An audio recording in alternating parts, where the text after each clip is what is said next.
Big Shaq didn't just buy a house. He unearthed a past no one dared to speak of. What began as a gift turned into a homecoming decades in the making. And when Lucille O'Neill saw what her son built, the silence broke, the tears came, and the world watched a mother finally come home. Before we deep dive into this interesting story, subscribe to our channel, and tell us where are you watching from. Share in the comments below. Newark, New Jersey.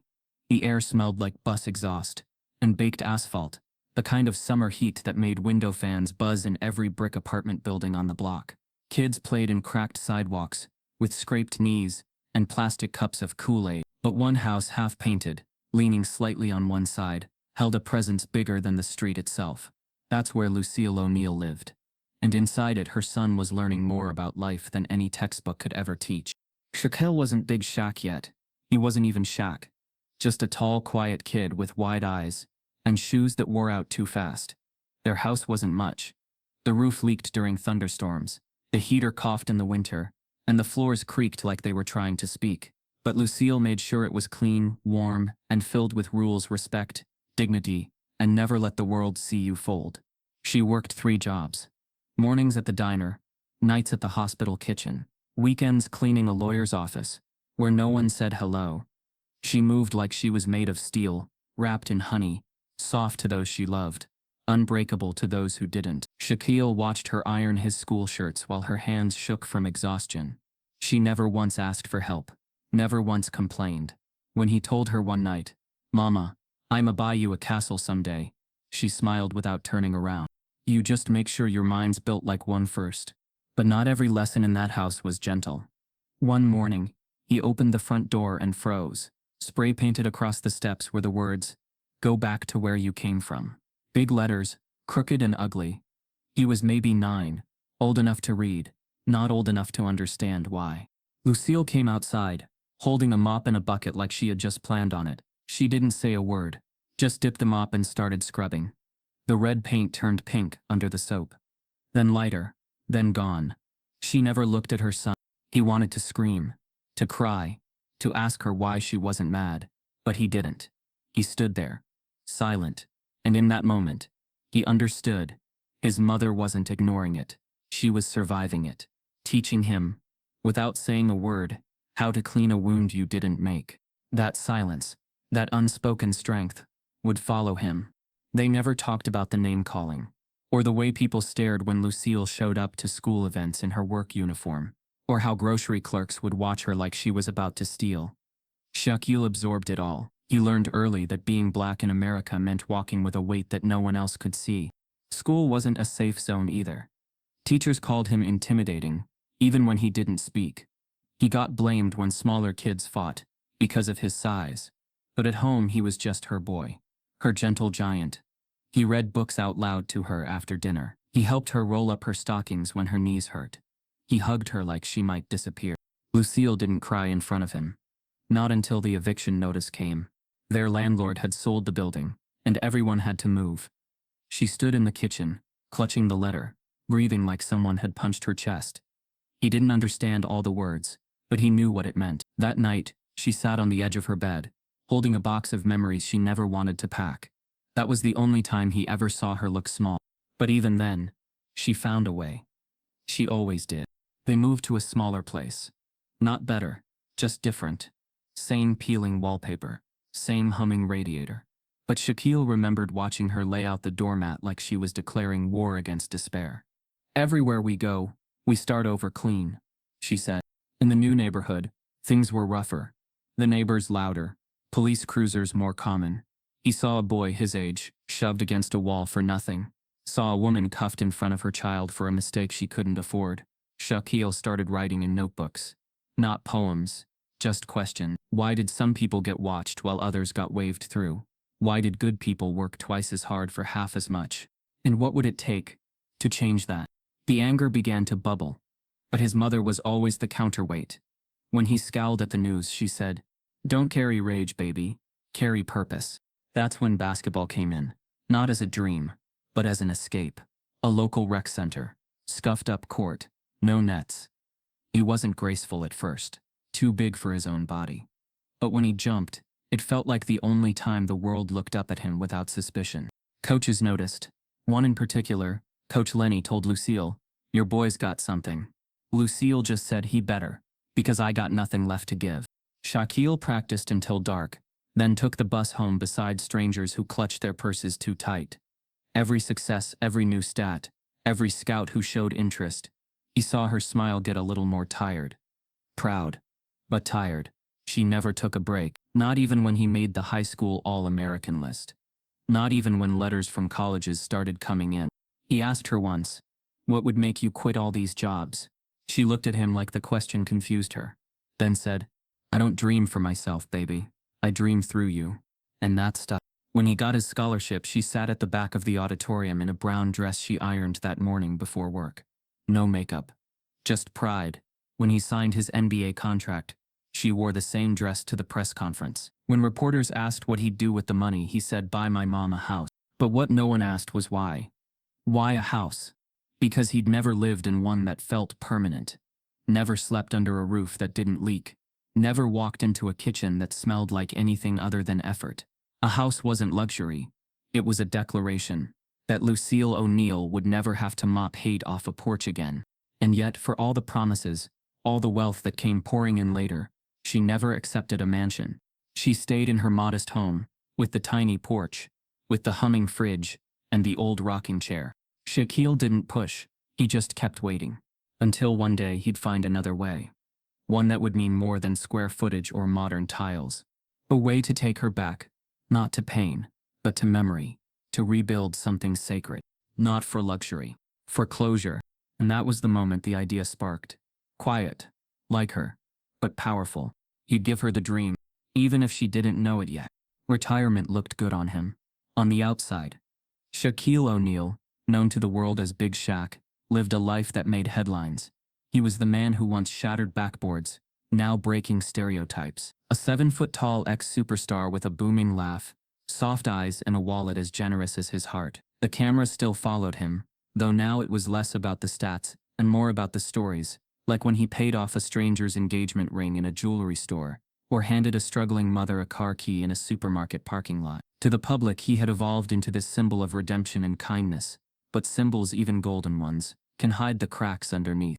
Shaq's morning started early. No entourage, no camera crew, just black coffee, his dog Winston snoring in the corner, and a list of people to quietly bless before noon. He had a habit of driving around Atlanta's less polished corners, wearing a hoodie low and shades wide, checking in on places that others avoided. He never made a show of it.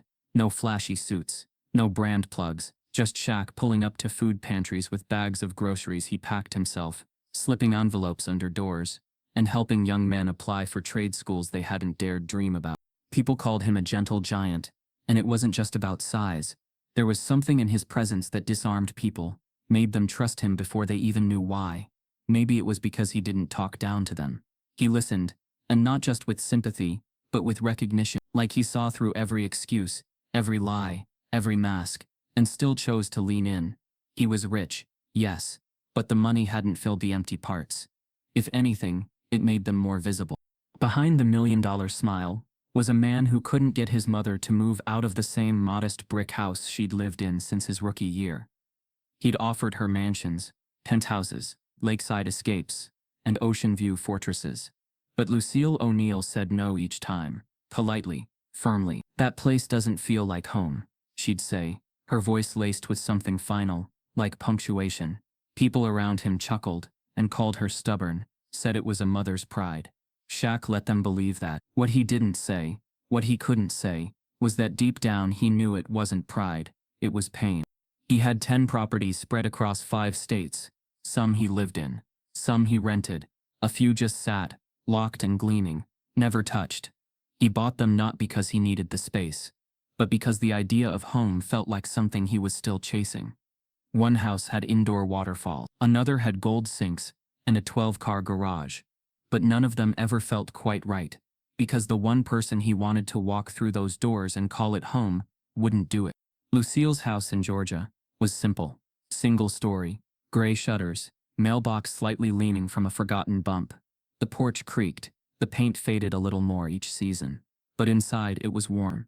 She had plants on every windowsill, the same floral couch from 20 years ago, and photos of her children lined up with military neatness. No fancy art, no imported chandeliers, just memories, sealed tight in every frame.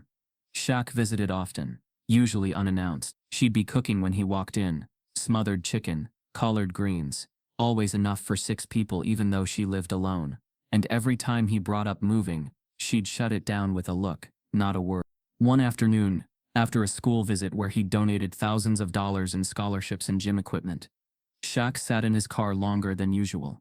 He looked out at the schoolyard, where kids were still playing basketball on the brand new court he'd had built. Their laughter echoed, filling the air with something he hadn't felt in weeks. Hope, maybe. Still, the hollowness crept in. He thought of a moment, not too long ago, when he visited a young man in the hospital. A high schooler paralyzed from the waist down, after a car accident. Shaq had shown up quietly, with no cameras. The boy's mother cried when she saw him, whispering, "You gave him a reason to smile again." Shaq stayed for an hour, left behind a signed jersey, an iPad, and a few whispered words only the boy heard. That kind of moment should have filled his cup.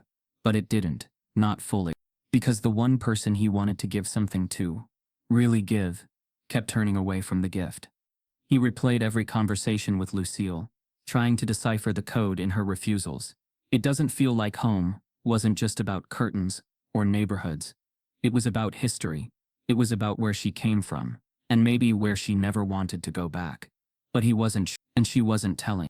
That same week, Shaq visited an old friend, Marvin, a retired carpenter who once helped Lucille repair their broken kitchen cabinets for free when they were dirt poor. Marvin still lived in the same neighborhood, now mostly deserted, windows boarded and sidewalks cracked. Over sweet tea on a plastic porch chair, Marvin leaned in and said, "You ever ask her what she lost before you were born?" Shaq frowned. "What you mean? She ever tell you about the house they left behind? The one her daddy built with his bare hands down in South Carolina?"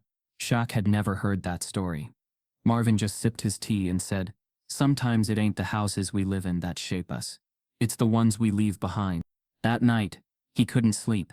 He sat in his home theater, surrounded by awards, jerseys, and trophies, but all he saw was Lucille's face when she turned down the beachfront mansion with the heated floors. There was a flicker of pain in her eyes that no one else noticed. It hit him then. Maybe she wasn't rejecting the houses. Maybe she was protecting herself from remembering. The next morning, Shaq made some calls. Quiet ones. He didn't go through real estate firms. He started with a property records office in South Carolina, then called an archivist at a historical preservation society. Piece by piece, he began tracing back the map. He wasn't looking for blueprints or mortgages. He was chasing something intangible, something emotional. It wasn't about money anymore.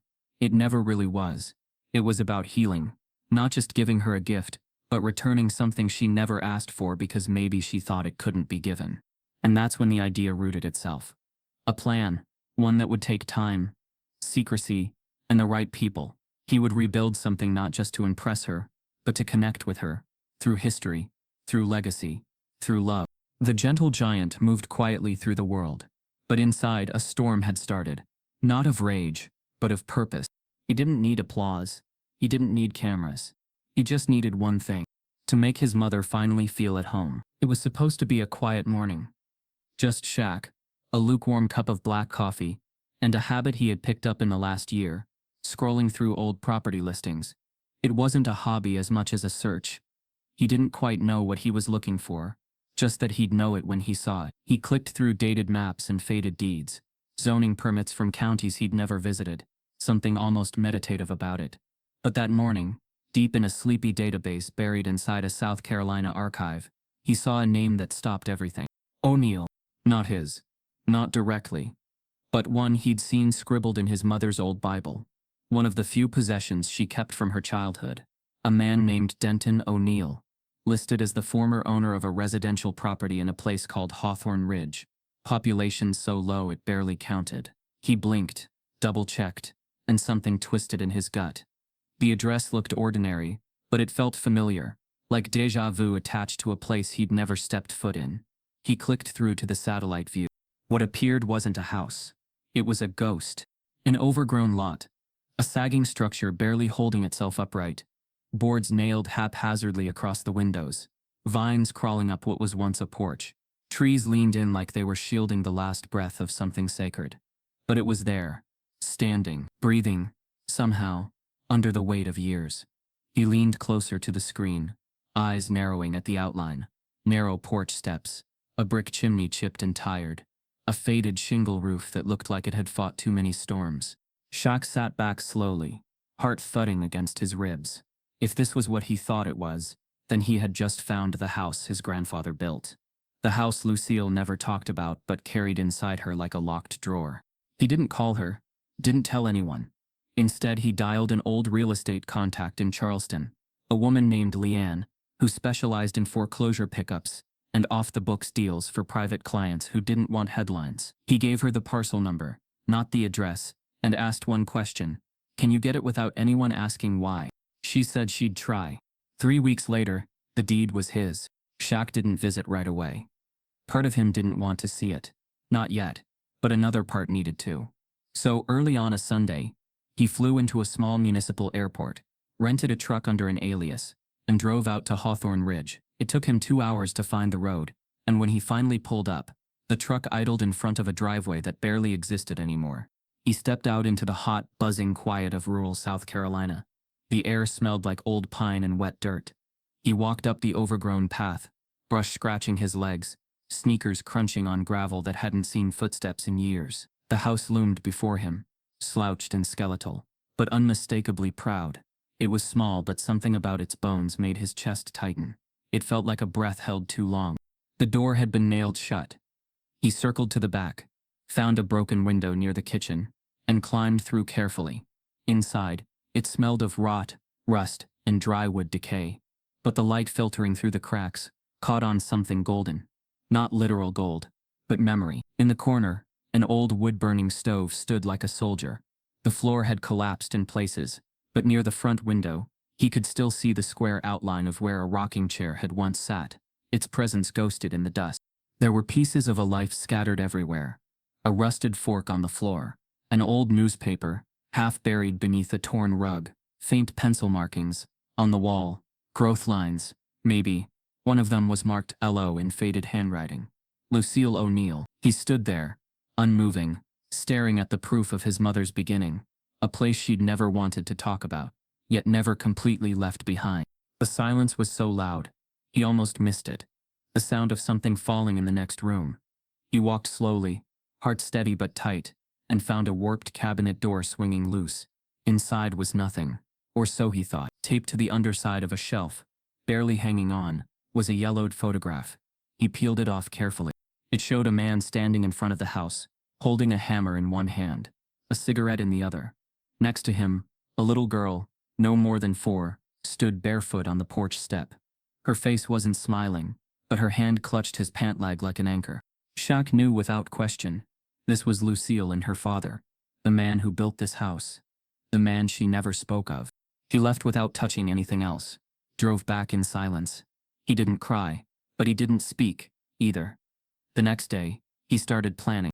He reached out to contractors, not corporate firms, but individuals who understood legacy. Craftspeople, artisans, people who believed in rebuilding stories, not just structures. He paid them well, made it clear, no one was to know who was behind this project. Not the neighbors, not the town council, not even the workers, unless absolutely necessary. He sent them blueprints, hand-drawn sketches he had someone draft based on the photo, the satellite image, and a surveyor's scan. They would rebuild the house exactly as it had been, but stronger, more alive, with touches his mother would never expect but would recognize the moment she saw them. They started by clearing the vines. Then came the slow resurrection, foundation first, wood treated and measured, bricks custom matched to the original, the porch railings hand-carved, the chimney reinforced but kept jagged on one side. Just like in the photo, he had them recreate the window frames with the same slight tilt, and in the center of the kitchen, he ordered a replica of the wood stove. He even found a matching model of that rocking chair.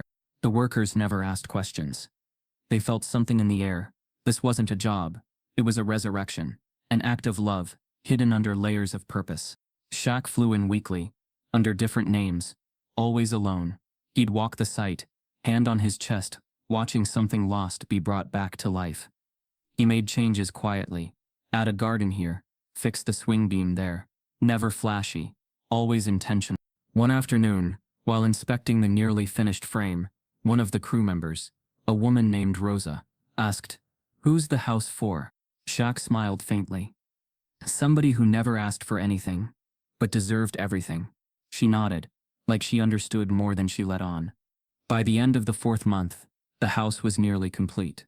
It wasn't a mansion. It didn't need to be. It was something rarer, a memory made livable again. A piece of history wrapped in forgiveness. And still Lucille had no idea. Shaq watched from a distance, hands in pockets, sunglasses low, as the final window panes were installed. The sun hit the brick just right, and for a moment the house didn't look like a rebuild. It looked eternal. He had rebuilt not just her home. He had rebuilt the silence, and turned it into belonging. It didn't start like a mission. It started like a whisper. Quiet, purposeful. Shaq had the house. He had the vision. But he needed hands, not just skilled ones, but ones that knew what it meant to carry weight that didn't always show. He didn't want a commercial crew with glossy trucks and branded gear. He needed people who built like they were putting themselves back together in the process.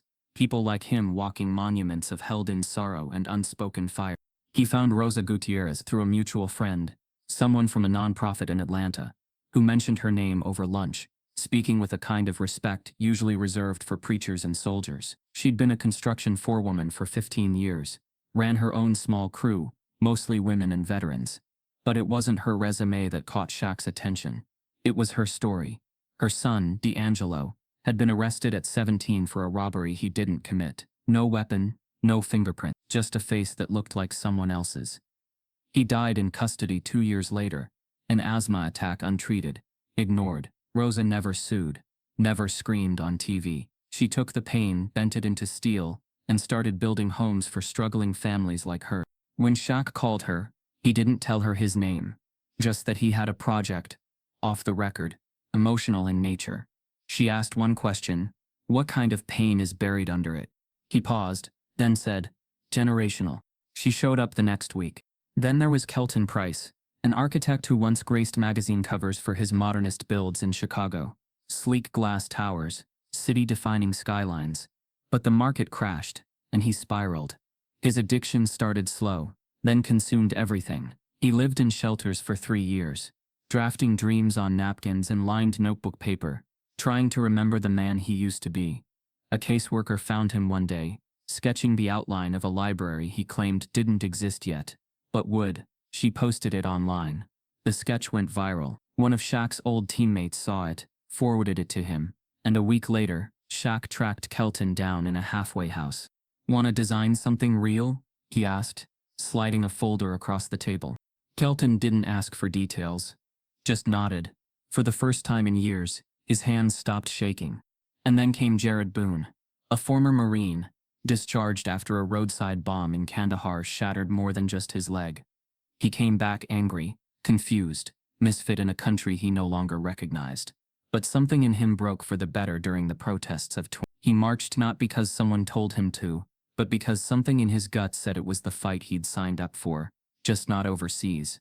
Jared started volunteering with local rebuild efforts, gutting burnt-out stores, painting murals of peace over boarded-up glass. He'd become a quiet leader, someone who showed up early and stayed late, but never talked much. Shaq watched him from afar for a month before approaching. When he did, Jared looked him straight in the eye and said, "You're not here for charity." Shaq smiled. "No, I'm here for truth." Jared packed his toolbox that night and said goodbye to Atlanta the next morning. They didn't know who was behind the project. That was the rule. Shaq paid them through a proxy, using a private holding company to mask the funding. It wasn't about deception. It was about purity. If they knew, it would change the energy. He didn't want awe. He wanted honesty. The first day on site was quiet. Rosa stood in the sunlight, sleeves rolled up, calling out assignments with a calm authority that made grown men move faster. Kelton walked the property with his sketches in hand, murmuring adjustments, occasionally pausing to trace the air with his fingers like he was conducting a symphony only he could hear. Jared moved silently, hammer over shoulder, scanning the space like a man watching for ghosts. There were no grand speeches, No breaking of the soil, with golden shovels. Just the sound of boots crunching gravel, and the occasional crow overhead. The crew didn't bond immediately. They worked in rhythms, separate but steady. It wasn't until the second week that something shifted. It happened after they unearthed an old, rusted horseshoe, buried near the back corner of what had once been the living room. Jared found it while clearing debris, held it up, and grinned for the first time anyone had seen. "Looks like luck was buried here." Kelton laughed, deep and sudden, the kind of laugh that sounded like it had been locked in his ribs for years. Rosa took it from him, cleaned the rust off with a rag from her back pocket, and nailed it to the new framing beam, upside down. "Let it pour down on us," she said. From then on, something intangible settled over the site. The house started to feel alive again, not just in structure but in spirit. Jared brought coffee for everyone in the mornings. Kelton started humming while measuring beams. Rosa hung a wind chime from the front porch scaffold. They didn't talk about their pain, but it lived between them like a shared language. They each brought something to the build, something invisible but heavy. Rosa worked like she was honoring her son with every swing of her hammer. Kelton drew as if each line stitched back a part of his lost self. Jared cut wood with the precision of someone trying to restore order to a chaotic world. And Shaq watched, hidden behind tinted windows, parked just out of view, heart beating with something he hadn't felt in years. Hope forged in silence. He never approached them on site. Not once. But each evening he'd get reports. Not just about progress. He didn't care how fast the walls went up. But about tone. About the way the air changed. Rosa would send updates through coded messages. "The house breathed today." Or Kelton drew something he didn't have to erase. By the 5th week they didn't call it the job anymore. They just called it the home. It was subtle, unspoken, but real. The work became less about blueprints and more about memory. Memories they didn't own but felt responsible to protect. Rosa added a touch of lavender to the windowsills. Jared carved a small dove into the baseboard near the entryway. Kelton designed a hidden compartment under one of the floorboards just big enough for a letter or a photograph or a prayer. None of them asked who the house was for. Maybe they knew on some level that the mystery was part of the gift. In Shaq? He sat alone some nights, looking at the latest photos of the progress. The house was no longer a shell. It was taking shape, fuller every day, more intricate, more intimate. He looked at the team, people who had no reason to trust one another, building something sacred as if they were family. It wasn't just wood and brick. It was story, reclaimed. Pain turned to structure. Grief turned to foundation. Strangers turned to builders, then to something more. By the time the house neared completion, it wasn't just about his mother anymore. It was about all of them. And they didn't even know it yet. The day started like the others. Humid air curling over the trees. The slow clatter of tools waking the quiet of the countryside. And the scent of freshly cut wood, lingering like memory. Rosa was inside, guiding new cabinetry installs. Kelton was measuring trim angles on the porch. Jared, as usual, had started earlier than anyone, already knee-deep in floor refinishing. They were nearly finished with the subflooring when something stopped him. A dull thud. Not wood, not nail, different. Jared leaned down, tapping the edge of the old flooring with his knuckle. The rhythm shifted in one spot near the back wall of the kitchen. Just off from the stove, Rosa had insisted be placed exactly where the old one once stood. He called Kelton over, and together they gently pried the board loose. Beneath it wasn't wiring or wrought, as expected.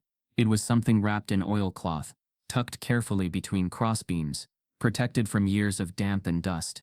They stared at it a moment. Rosa stepped in, squinting from the sunlight cutting through the half-finished window frame. "You found a time capsule or somebody's sin?" she asked. Kelton chuckled nervously, brushing the dirt away. "Not sure which is worse." Rosa reached down and pulled the cloth open. Inside was a single sheet of paper, creased from time, the ink faded but legible. The edges were brittle, and a thumbprint stained the bottom corner.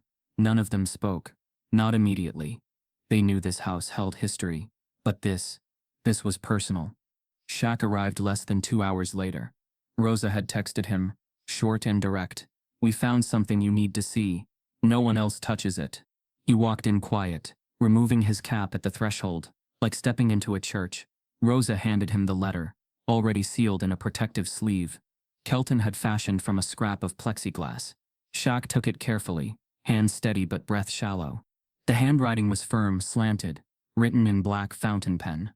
He read slowly, his lips barely moving. Lucille, if you're reading this, it means I didn't get the chance to tell you face to face.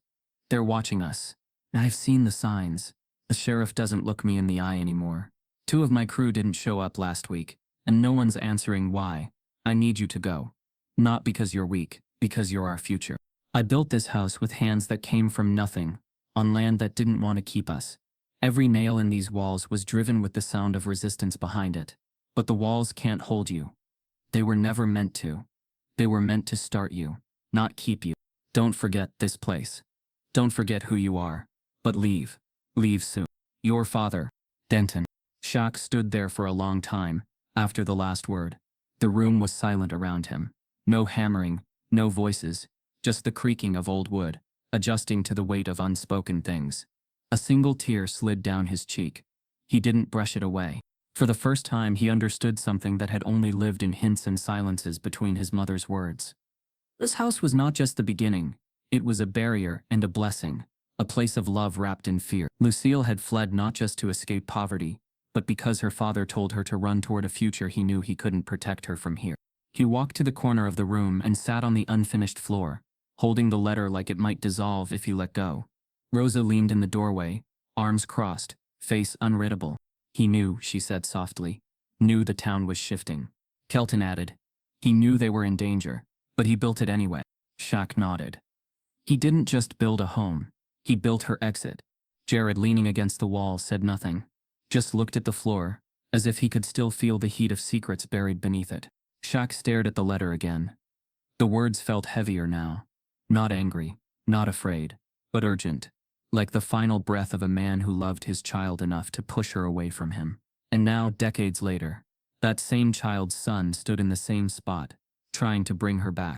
He thought of Lucille, her eyes when she said, "This house doesn't feel like home," the way her voice stiffened around certain stories.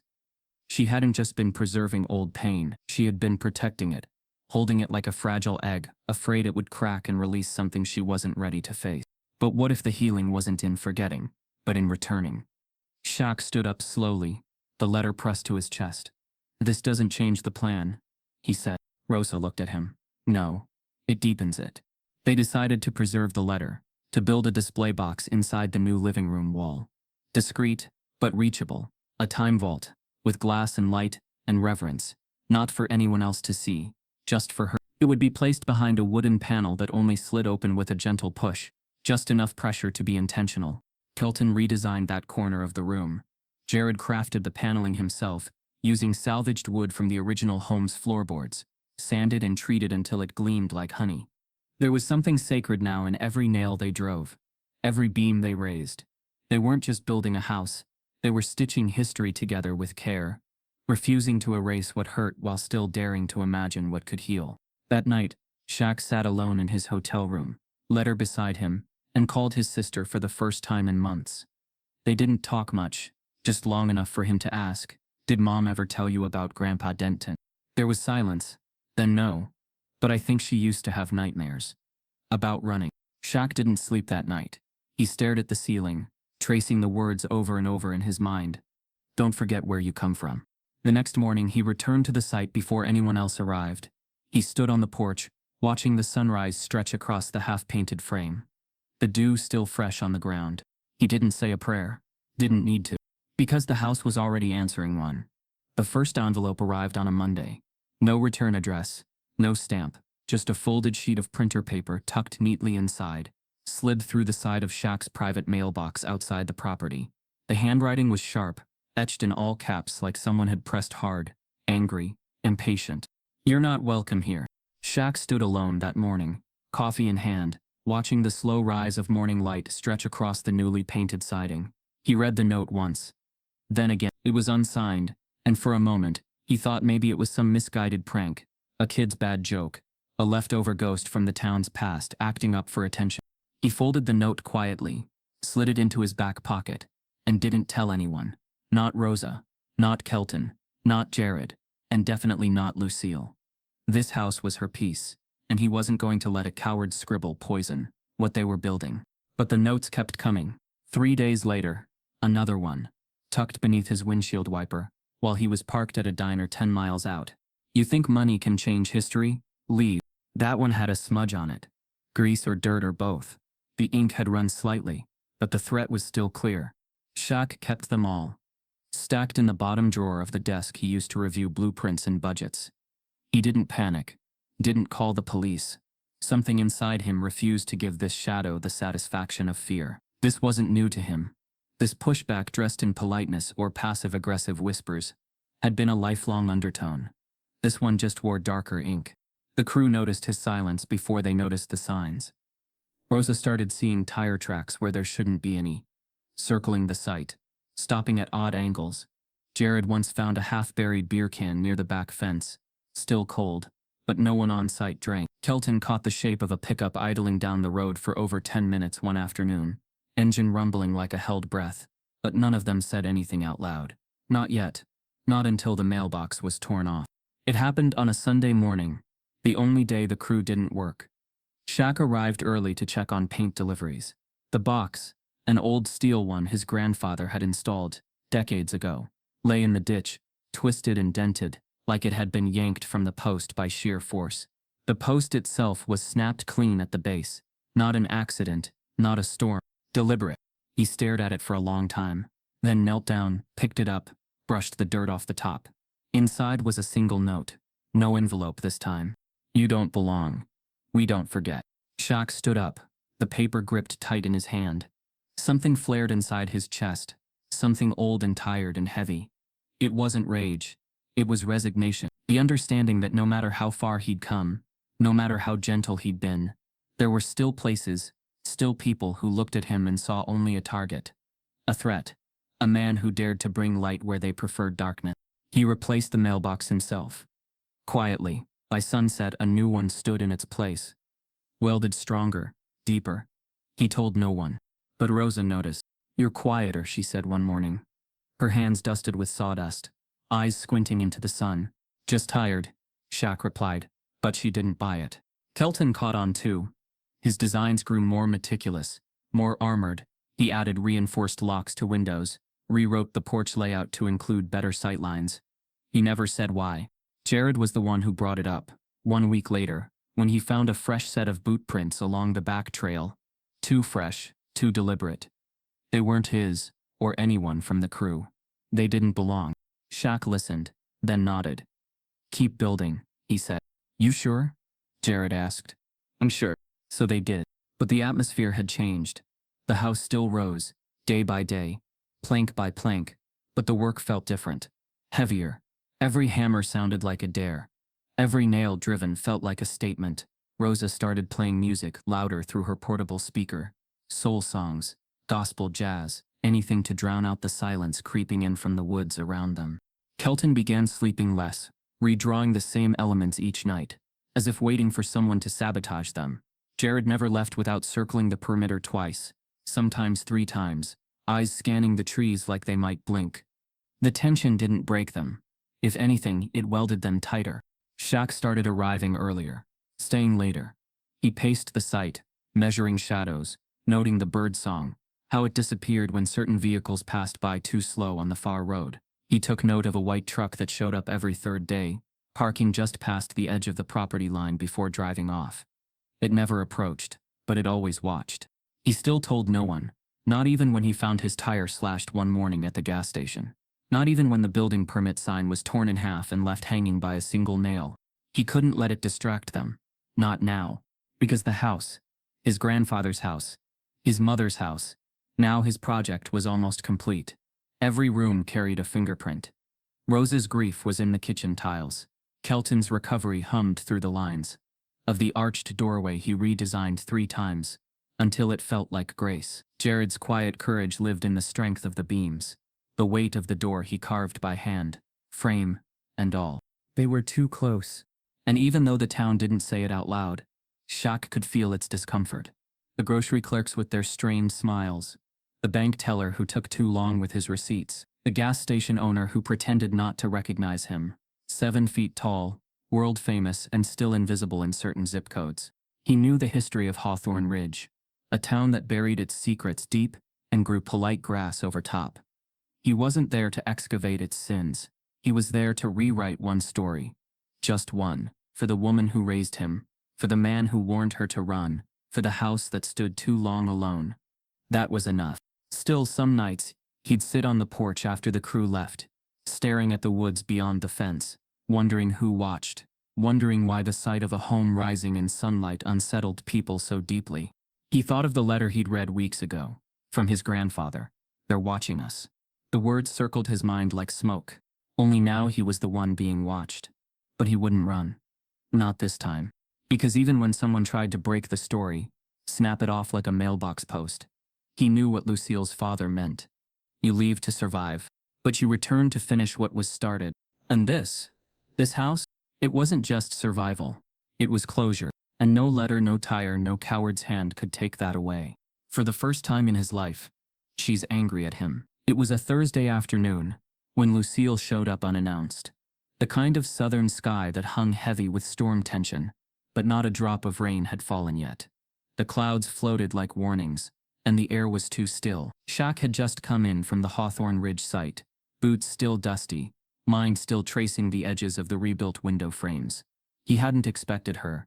She rarely dropped by without calling first, but when she knocked, he recognized the rhythm. It was the same 3-tap she used when he was 10, late for dinner, lost in a library book.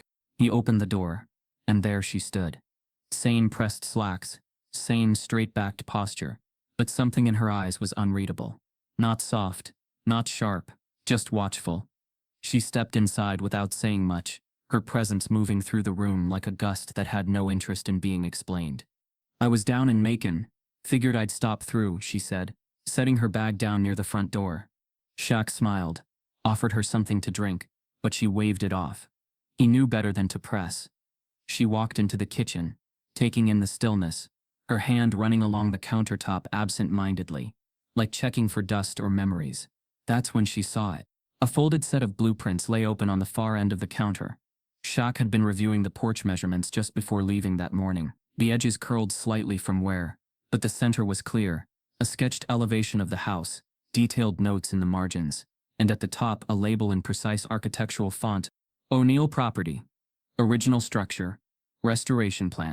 Lucille stopped cold. Her hand hovered just above the paper, but didn't touch it. Her jaw clenched so subtly that only someone who knew her as long as Shaq had could have noticed. She stared at the name, at the outline of the house, as if seeing something resurrected she had buried long ago. Shaq noticed too late. By the time he stepped closer, she had already drawn her own conclusions. Her voice didn't rise, but it hit him harder than any yell. "You touched that house?" He didn't flinch, didn't shift, just stood there, shoulders heavy, voice quiet. "Yeah, I did." There was no dramatic pause, no cinematic aft, just the long, slow silence that follows a truth no one wants to face. Lucille closed the blueprint gently, as if folding away a part of herself she'd fought to keep hidden. "You bought it?" she asked, though she already knew the answer. "I rebuilt it," Shaq said. She looked at him then, really looked. Not like a son, like a stranger who'd crossed a line without knocking. Her face didn't crack, but her eyes did something rare. They didn't water, they hardened. "I told you to leave that house alone," she said. "I told you it didn't feel like home." Shaq stepped forward, slow. "You never told me why." Lucille's hands gripped the edge of the counter. Her knuckles paled, "Because it wasn't yours to touch." He didn't speak. He let the words hang. For all his size, for all the courts he'd conquered and buildings he'd towered over, he'd never seen his mother look at him the way she did now. Like he'd taken something sacred. And for the first time in his life, Shaquille O'Neal felt like he had lost her. Even as she stood 5 feet away, Lucille turned, grabbed her bag, and walked toward the door. No slam, no final word, just the quiet sound of retreat. He didn't follow her, not right away. He stood still, watching the blueprint lie folded and betrayed on the counter. A project born from love now smeared with something else. Hurt he hadn't meant to cause, but caused all the same. And that day, the sky finally opened. Not with fury, with grief, rain tapping the windows like guilt. Shaq sat down in the silence she left behind, and for the first time in months, he didn't feel like the man who was fixing things. He felt like the boy who had once watched her scrub hate off their porch, not understanding what silence was costing her to keep. He now understood, and he had broken that silence. Out of love, but maybe not out of permission. It was 3 days before she returned his call. Shaq had left 2 voicemails, both careful and soft, both ending in the same line. Just talk to me, mama. Please. No answer.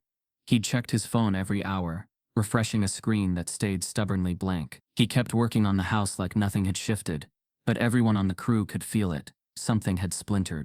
Rosa asked if everything was all right. He nodded, but the look in his eyes said otherwise. Jared and Kelton didn't push. The weight around Shaq's shoulders had doubled, and the silence that had once been comforting now felt like a slow leak in his soul. When Lucille finally showed up, she didn't call first. She drove herself to the house. Shaq was on the back porch, sanding down a railing that had been giving them trouble. He heard the gravel crunch before he saw her. He turned, cautious, unsure if she had come to forgive or confront. She stood by the front gate, her hand resting on the wooden arch Jared had carved with his initials discreetly in the side. She looked smaller, not in stature but in presence, like the air around her had thickened with something too old to name. "I want to see it," she said. Shaq blinked. "You sure?" "No," she said. "But I'm here." He opened the gate and let her through. She didn't speak as they walked toward the porch. Every board she stepped on held the echo of footsteps from a life she had buried under decades of silence. Her fingers grazed the railings, paused on the siding, traced the frame of the doorway like she was testing reality. Inside, she stopped at the threshold.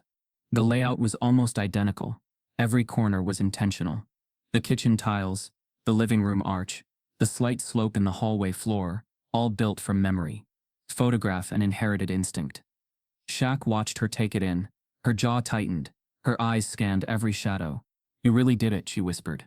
He nodded. "I tried to do it right." They walked slowly through the house. She paused by the fireplace, stared at the rocking chair placed just right of center, just like in the photo they'd found. She sat, rocked once. Then again, she didn't cry. Until she reached the back bedroom. She stopped at the doorway, her fingers gripping the frame. Her breath caught, and her knees buckled just enough for Shaq to step forward, steadying her by the elbow. She waved him off gently but didn't pull away. "This was his room," she said. Shaq felt his chest tighten. "Isaiah's?" She nodded, and finally, her silence broke. He was 17. Smart, restless, always in trouble, but never wrong. He hated this town. Hated the way the men at the gas station looked at him. Hated the way our teachers talked to him, like he was a threat. One night, he didn't come home. Shaq swallowed hard. They said he ran off. That he stole a car and crashed it out on Mill Creek Road. That's what the report said. Her voice grew brittle, like paper on fire. But the tires didn't match. The windshield had holes in it, and he had bruises that didn't come from no crash. Shaq sat down on the edge of the windowsill. The weight of her words dropped like stone. "I begged the sheriff to look again. He said I was grieving wrong. No arrest. No autopsy worth anything. They closed the file in 2 weeks." Lucille stepped farther into the room now, her hand brushing against the rebuilt closet door. "I packed a bag that night, left in the dark. Told nobody. I was 18. Never looked back. And I never came back." She turned at him now, tears welling, finally letting them fall. "This house was never just a house. It was a grave I didn't know how to bury." Shaq was still, his hands curled into fists, not in anger, but in helplessness. He had spent months crafting a gift, unaware he had been sculpting grief into form. He wanted to undo it all, tear it down, start again somewhere else, anywhere else. "I didn't know," he said. "I swear I didn't know." Lucille walked over, placed her hand on his shoulder. "I believe you," she said. "But it don't erase it." He looked up at her, eyes red. "Should I stop? Cancel everything?" For a long moment, she said nothing. Then she turned away, walking back toward the kitchen, where the light streamed in through the new window Kelton had designed to face east. She stood there, fingers pressed to the glass, watching dust dance like ghosts. "I don't know what you should do," she said softly, "but I know why you did it." That night, Shaq didn't go home. He sat on the porch after Lucille left, the air thick with the weight of history he hadn't been ready for. The house was no longer just a project. It was an open wound, stitched halfway closed. Rosa found him there the next morning, eyes heavy, hands unmoving. "I messed it up," he said, voice low. "I dug something up that was supposed to stay buried." She sat beside him sipping her coffee, silent for a beat. Maybe, he said. Or maybe you didn't dig it up. Maybe you just brought the light. He looked at her, uncertain. You're not rebuilding the past, she said. You're healing it. Those words settled in him. Not fast. Not like clarity, but like warmth after cold. He stood, slowly, and looked at the house again. The house his grandfather built. The house his mother ran from. The house his hands had rebuilt without knowing what ghosts he was inviting back inside. It wasn't about making it perfect. It was about making it safe to return. To remember. To grieve. And maybe, to forgive. The morning was warm. The kind that carried no threat of rain. No weight of storm. Just a clear southern sky stretched above, like fresh linen. The air felt still but full, charged with something unspoken. Shaq stood outside Lucille's house, one hand behind his back, the other holding a folded blindfold he'd kept in his coat pocket for the last few weeks, waiting for the right time. She answered the door with that same sharp look she always wore when someone knocked. Before breakfast, her eyebrow raised like a question she didn't feel like asking. Put this on, Shaq said, holding up the blindfold. Lucille blinked. I'm not in the mood for games, boy. No game. Just trust me. There was a pause, her arms crossed, stubbornness at full posture, but something in his voice, in the weight behind the gentleness, made her sigh and take the cloth from his hand. If you make me fall, I swear I'll haunt you till your last shoe deal. Shaq chuckled. You'll be fine, Mama. I got you. He helped her down the steps, into the car, buckled her in. The drive was quiet, not uncomfortable, just full. He turned the music down low. The tires hummed against the road, and Lucille tilted her head once or twice, like she could still feel the direction. The turn. He switched up the route, intentionally, looping off the highway onto back roads that curved through sleepy patches of rural Georgia before finally crossing into South Carolina. They arrived just past noon. Sunlight kissed the porch in gentle angles, casting golden slants across the red bricks that looked sun-warmed and proud. The house sat like it had always belonged there. Not new, not old, just right. The white siding caught the light without glare, and the shutters had been painted the exact shade of green her father had once used, a match made from an old photo Shaq had kept tucked in his back pocket during the rebuild. He stepped out first, circled to the passenger side, and opened the door. Lucille kept her hands folded neatly in her lap, blindfold still snug. We here?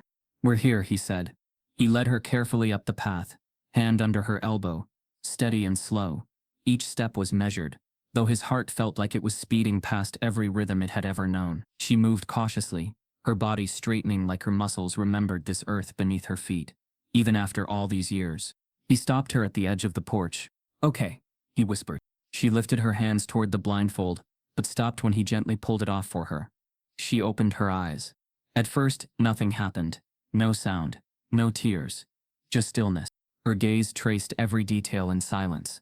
The wood grain beneath her feet, the swing hanging slightly off-center, the white-trimmed windows, the gentle curve of the doorframe, the brick chimney slightly chipped at the corner. Her fingers reached out, not to touch but to test, to believe. Then she saw the plaque.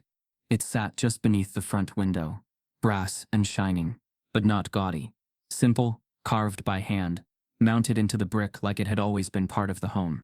For everything you carried. Welcome home, Mama. She read it once, then again. Her knees gave out slowly, not from weakness but from weight. She didn't fall. She sank, like a truth finally found its landing place. Shaq was there in an instant, steadying her, but she waved him off. Her hand pressed to her chest, and the other covered her mouth. The tears came, not loud, just steady. Warm, grief, yes. But not only that, there was release in them. All the decades of silence, the pain she'd packed and unpacked through life, the memories she tried to forget but never truly escaped. All of it came down with those tears. She looked at the house again, like she was seeing not just wood and nails, but echoes of people who never got to come back. She whispered, "He'd be proud of you." Shaq knelt beside her, heart in his throat. "I didn't know what it would mean until I saw your face." Lucille leaned into him, not collapsing, just leaning, like she had allowed herself a moment to be held, truly for the first time in a long time. "This wasn't a house," she said. "It was where we stopped being safe." Shaq nodded, eyes damp. "And now?" She looked back at the windows, the sunlight catching the glass like it knew the weight it was holding. Now it's where we start being whole again. They sat on the porch for a long while. No words. Just the creak of the swing. The buzz of insects. The hush of wind through trees. That had stood there even when her brother was still alive. When her father swung a hammer with tired hands.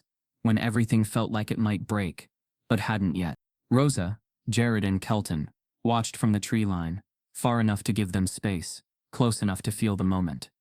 Rosa wiped at her cheek with her sleeve. Jared looked at the porch like it was more sacred than any monument he'd guarded in uniform. Kelton closed his sketchbook quietly and turned his face toward the sun. Lucille stood eventually. She walked into the house without needing help this time. Her shoulders straightened, her steps firm. She walked the halls, ran her hand along the wall near the kitchen.